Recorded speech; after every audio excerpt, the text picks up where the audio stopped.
Oh, wait! We're on PlayStation 3! It's a Blu-ray disc. Dual layered, too. No need to swap. Damn it, Otacon! Get a grip! Yeah, what an age we live in, huh, Snake? Wonder what they'll think of next.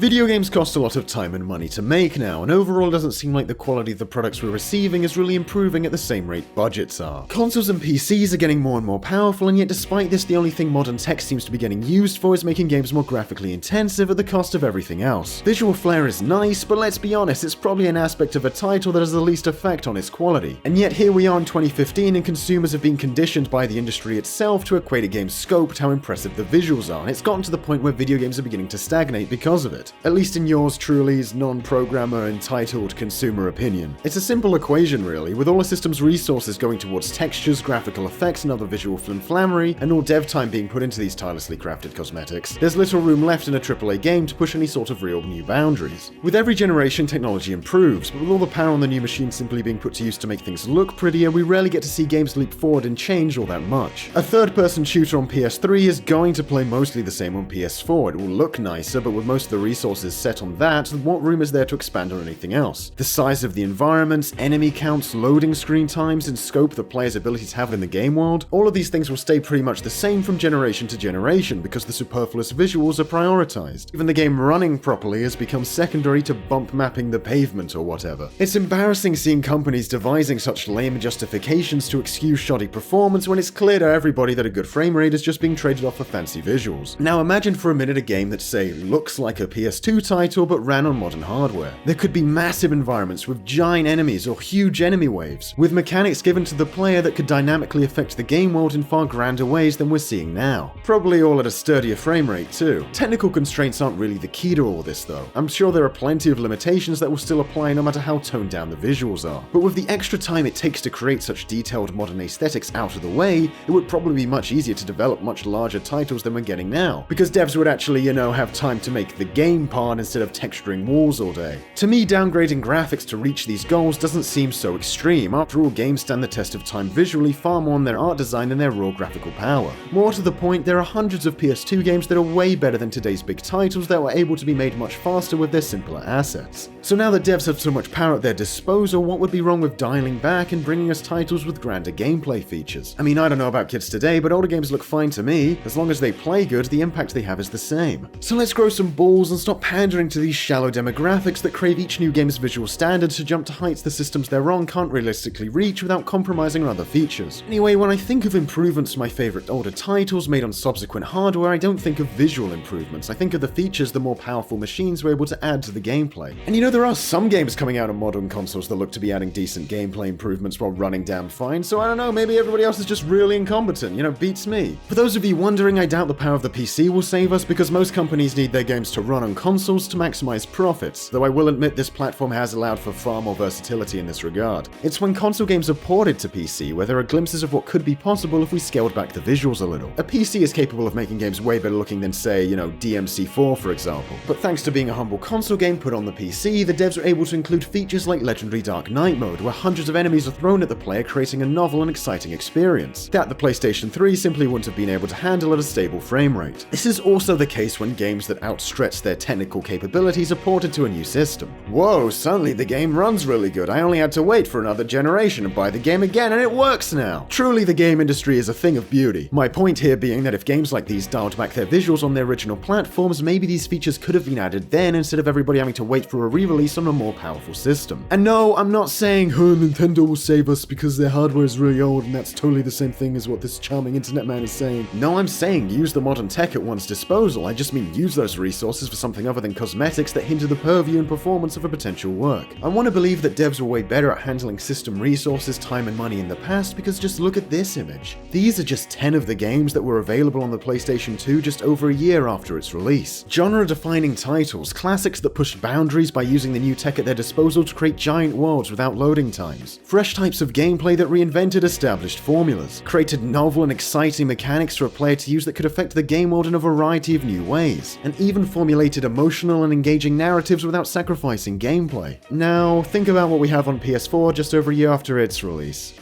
Can you see a difference?